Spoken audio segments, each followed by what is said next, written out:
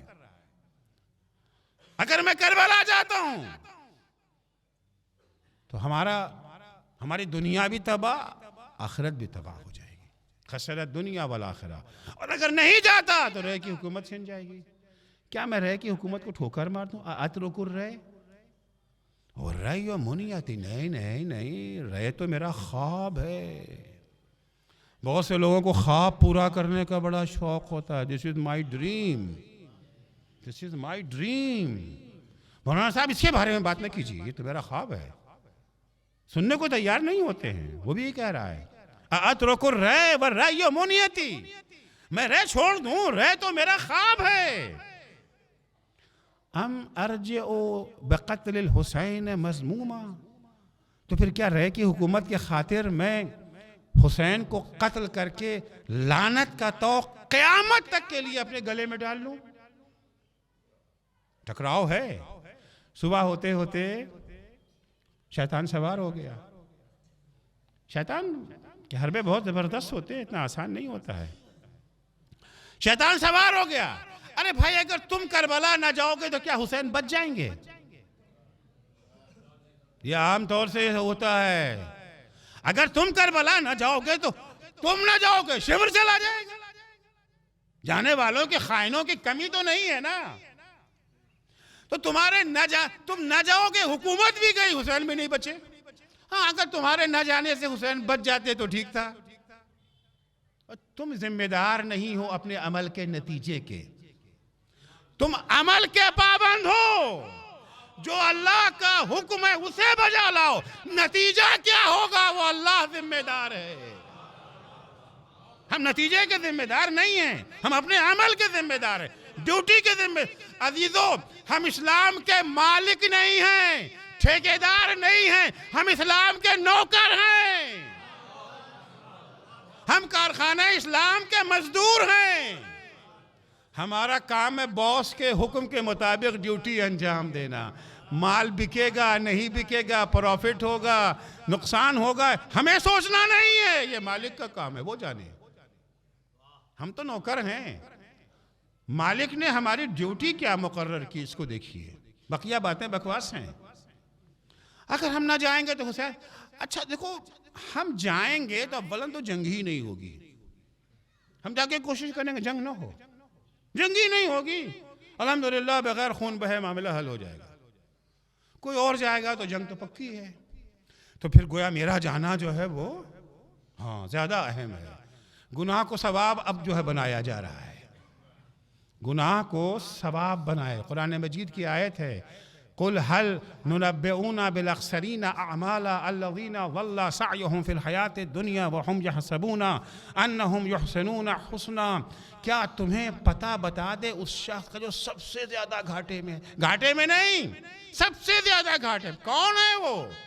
یہ وہ ہے جس کی زندگی گناہوں کی نظر ہو گئی ہے، مگر وہ سمجھ رہا ہے کہ ہم تو ثواب کا کام کر رہے ہیں. آج کتنے ہی افراد ہیں گناہ کر رہے ہیں ثواب سمجھ کے، گناہ کر رہے ہیں ثواب سمجھ کے. تو ہم جائیں گے تو اپنے گناہ کو ثواب کی شکل دے رہا ہے.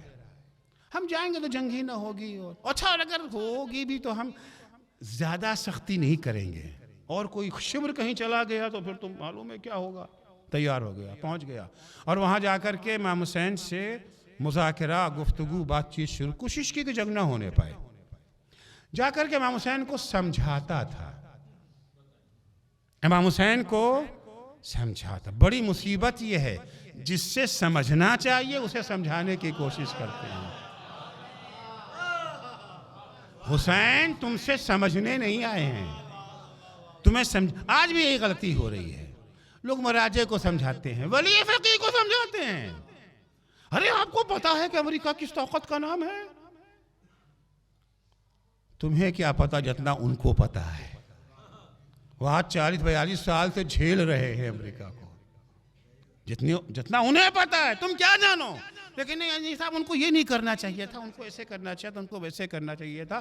وہ سمجھا رہا ہے امام حسین کو کہ دیکھیے آپ کے پاس لشکر نہیں، آپ کے پاس فوج نہیں، پیسے اسے بھی کہاں ہیں، آپ لوگوں کو خرید بھی نہیں سکتے. اچھا پیسہ ہو بھی تو آپ خریدیں گے نہیں، نہ آپ کے بابا نے خریدا نہ آپ خریدیں گے.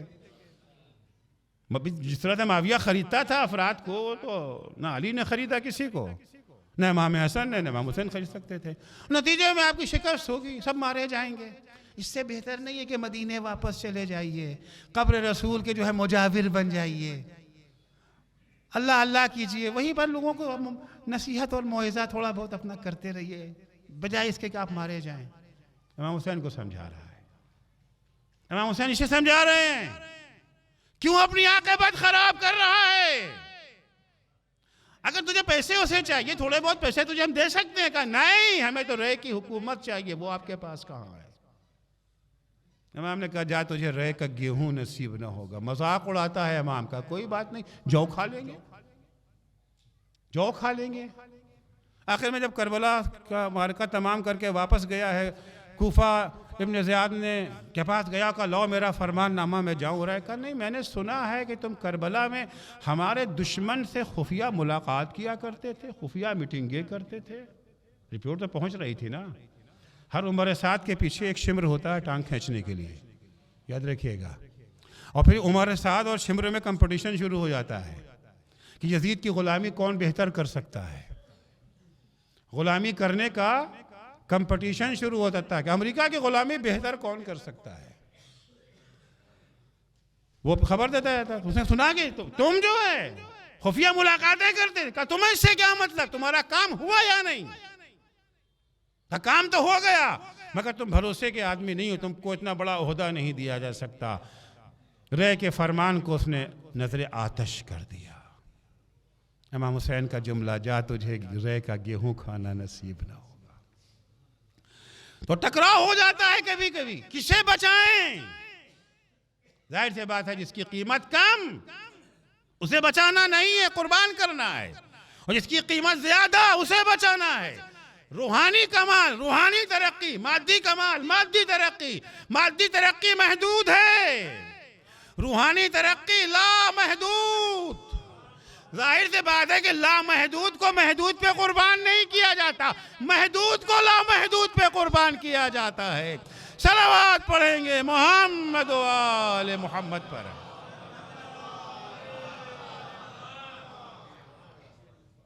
علم ایک روحانی ہے, اس کی کوئی حد نہیں ہے, نہ ذات کے لحاظ سے نہ زمانے کے لحاظ. یہ اور بات ہے کہ ہمیں پڑھانے والا استاد نہ مل سکے, یہ اور بات ہے کہ ہمارے گھریلو حالات ہمیں اجازت نہ دیں اور پڑھنے کی.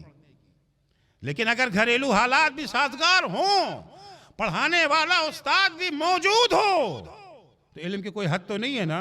استاد نے کہ نہیں اب تمہارا اب علم ختم ہو گیا.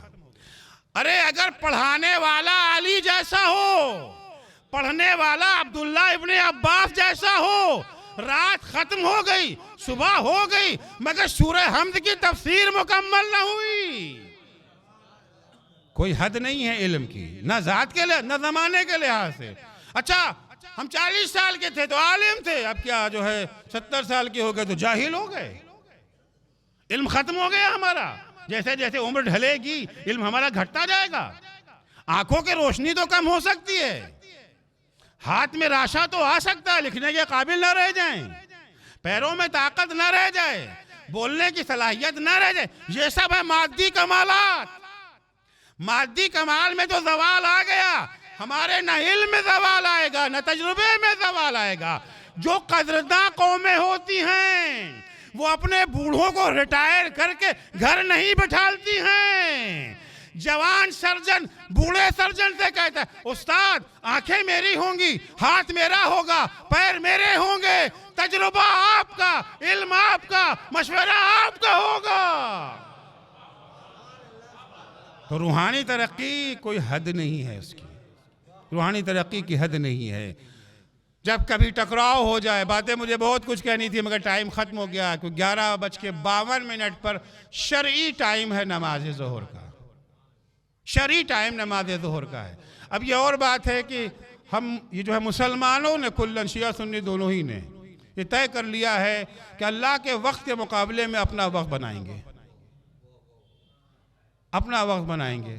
مثلا یہاں فیض آباد میں رکھ دیا 12:30 بجے, ہمارے یہاں دہلی میں رکھا گیا 1 بجے, ہے نا بھائی, 1 بجے ٹائم رکھا گیا. بھائی کیوں, کیا ضد ہے, کیا ضد ہے اس بات کی؟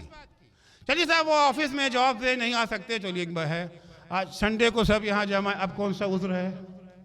آج بھی عذر ہے، آج بھی عذر ہے کہ 11:52 والی نماز 12:30 بجے پڑھی جائے؟ کوئی عذر تو نہیں ہے۔ تو 11:52 پہ نماز کا ٹائم ہے، ابھی میں گھڑی یہ دیکھ رہا ہوں 11:41-42 کہیں سے آواز آ رہی ہے اذان کی، اذان تو نہیں ہو گئی؟ نہیں، 12 منٹ باقی ہے، تو میں انشاءاللہ مصائب کو بھی بیان کر کے مجلس کو تمام کروں گا انہی اوقات میں۔ تو جو تعلیم ہمیں اللہ نے دی، جو تعلیم ہمیں پیغمبر نے دی، جو تعلیم ہمیں اہل بیت نے دی، جب کبھی ادنا اور اعلیٰ میں تقابل ہو جائے، ادنا کو قربان کر دینا ہے، اعلیٰ کو بچا لے۔ یہی تقاضۂ عقل بھی ہے، یہی تقاضۂ عقل بھی ہے۔ ہمیں مال سے بھی محبت ہے، اولاد سے بھی محبت ہے، لیکن جب کبھی مال اور اولاد میں ٹکراؤ، بیٹا بیمار ہو گیا ہے تو آخری پائی تک تو خرچہ کرتے ہیں نا، نہیں بیٹا مر جائے تو مر جائے، ہم پیسہ تو نہیں دیں گے، ایسا ہوتا ہے کہیں؟ نہیں ہوتا ہے۔ تقاضۂ عقل بھی یہی ہے، تقاضۂ فطرت بھی یہی ہے، تقاضۂ شریعت بھی یہی ہے، ہمیشہ اعلیٰ پر ادنا کو قربان کیا جائے۔ یہی درس دیا ہمیں پیغمبر اکرم نے، یہی درس دیا ہمیں اہل بیت اطہار نے، یہی درس دیا ہمیں شہدائے کربلا نے، یہی درس دیا ہمیں سید الشہداء۔ بڑی عظیم ہستی کا نام ہے، کوئی معمولی ہستی تو نہیں ہے۔ دنیا کی کوئی چیز تقابل نہیں کر سکتی ہے سید الشہداء سے۔ لیکن جب دین خدا کی بات آ گئی، کیا خوبصورت جملہ یہ جو ہے منسوب کیا گیا ہے امام سے، امام کا جملہ ہے نہیں لیکن بہرحال منسوب کیا گیا ہے امام سے، لیکن حقیقت ہے۔ امام فرماتے ہیں ان کان دین محمد لم یستقم الا بقتلی فیا سیوف خذینی۔ اگر دین محمد کی بقا کا انحصار ہے میرے قتل ہو جانے پر، اے تلواروں آگے بڑھو، میرے ٹکڑے ٹکڑے کر دو۔ کیونکہ دین خدا کی بقا کا انحصار امام کی شہادت پہ تھا۔ جب رخصت آخر کے لیے نانا کی قبر پہ گئے تھے، روتے روتے آنکھ لگ گئی۔ خواب میں نانا کو دیکھا، نانا سے امت کی شکایت کر کے پھر کہتے ہیں نانا کیا تھوڑی سی جگہ آپ کی قبر میں حسین کے لیے نہیں ہے؟ پیغمبر فرماتے ہیں بیٹا ان اللہ شاء ان یراک قتیلا، اے میرے لال منشاء الہی یہی ہے کہ تم راہ خدا میں قتل کیے جاؤ۔ تمہارے قتل کے بغیر امت کی آنکھیں نہ کھلیں گی۔ جو دین سے بیزاری ان کے ہاں پائی جاتی ہے، یہ تبدیلی تبھی آئے گی جب تمہارا خون بہے گا۔ بڑی غفلت کی بڑی گہری نیند سو رہے ہیں۔ یہ نیند تقریروں سے نہیں کھلے گی، موعظوں سے نہیں کھلے گی۔ اس نیند سے بیدار ہونے کے لیے ضروری ہے کہ تم جیسا راہ خدا میں اپنی زندگی کا نذرانہ پیش کریں۔ امام حسین کربلا میں شعوری طور پر آئے تھے، لاشعوری طور پر نہیں آئے تھے۔ انجام سے باخبر تھے کہ کیا ہونے والا ہے۔ جزیات کا علم تھا نا امام کو، سب جانتے تھے۔ ایک ایک جگہ پر بیان کرتے ہوئے اپنے کو معلوم ہے کہ یہاں کیا ہونا ہے۔ پتا تھا کہ یہاں پر جوان بیٹے کے سینے پہ برچھی لگے گی۔ جانتے تھے برابر کے بھائی کے بازو قلم ہوں گے۔ پتا تھا یتیم بھتیجے کی لاش گھوڑے کی ٹاپوں سے پامال ہوگی۔ شیرخوار کا گلا تیر سے شوبہ سے، سب جانتے تھے امام حسین۔ وقت آخر وہ لمحہ جب امام حسین زخموں سے چور زمین کربلا پہ ہیں، شمر سینے پہ سوار ہے، گلے پہ خنجر ہے، امام کا رخسار کربلا کی جلتی ہوئی زمین پر ہے۔ امام کے ہونٹ ہل رہے ہیں۔ کیا کہہ رہے ہیں امام؟ یا غیاث المستغیثین لا معبود سواک، تیرے سوا کوئی معبود نہیں۔ اس کے بعد امام حسین اپنا مقصد بیان کرتے ہیں، الہی جئت ہونا لتکون عنی راضیا، اے اللہ میں جو کربلا آیا ہوں یہ جانتے ہوئے بھی کیا کیا قربانیاں دینی پڑیں گی، میں یہاں کیوں آیا ہوں؟ تاکہ تو راضی ہو جائے۔ تیری رضا اتنی قیمتی ہے کہ اس پر سب کو قربان کیا جا سکتا ہے۔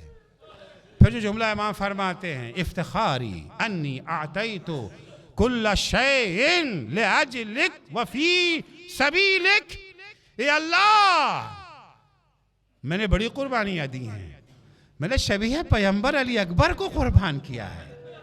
آسان قربانی نہیں ہے علی اکبر کی، بہت مشکل قربانی تھی، بہت مشکل قربانی تھی۔ جیسے ہی علی اکبر کی آواز آئی تھی ابتا علیک منی السلام، حسین نے کیا کہا؟ بنیا علی الدنیا بعدک العفا، میرے لال تمہارے بعد دنیا میری نگاہوں میں اندھیر ہو گئی ہے۔ بڑی قربانی ہے، بڑی قربانی ہے علی اصغر کی، بہت بڑی قربانی ہے۔ دیکھیے عزیزو، حسین کربلا میں صبح سے شام تک، عصر تک یہ جو جنازے اٹھا رہے تھے نا، قاسم کا جنازہ اٹھا کے خیمے میں لے جانا آسان کام نہیں تھا۔ بیوہ بھاوچ کے سامنے یتیم کا جنازہ لا کے رکھ رہا ہو، ٹکڑے ٹکڑے، آسان کام نہیں ہے۔ مگر حسین خیمے میں لے گئے نا، کوئی تردد، کوئی تذبذب ہرگز نہیں۔ بہن زینب کے چہیتوں کا لاشا، آسان کام نہیں مگر لائے۔ جوان بیٹا علی اکبر، لاشا اٹھ نہیں رہا تھا، بچوں کو بلایا تھا، اے بنی ہاشم کے بچوں آؤ آؤ، ارے جوان کا لاشا بوڑھے باپ سے نہیں اٹھتا۔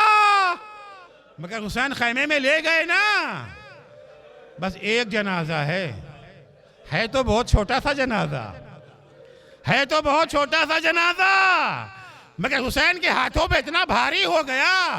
حسین کبھی آگے بڑھتے ہیں، کبھی پیچھے ہٹتے ہیں، ہمت جواب دے رہی ہے۔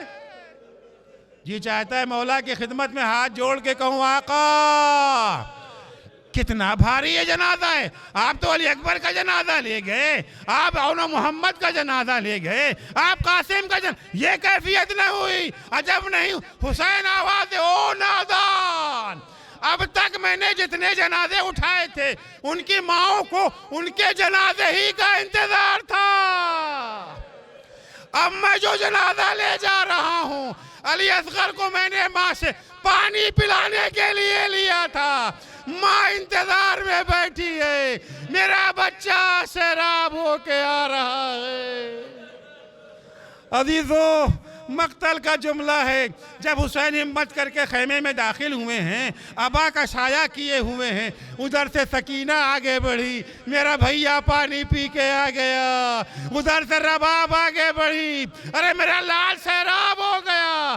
لیکن جب حسین نے ابا کا دامن ہٹایا، رباب کی نظر جب علی اصغر کے گلے پہ پڑی، تڑپ گئی ماں، بس ایک ہی جملہ کہا، بنیا مثلو کا تنہر، اے میرے لال کیا تیرے جیسے بچے بھی ذبح کیے جاتے ہیں۔ اتنی عظیم قربانیاں حسین نے دی ہیں۔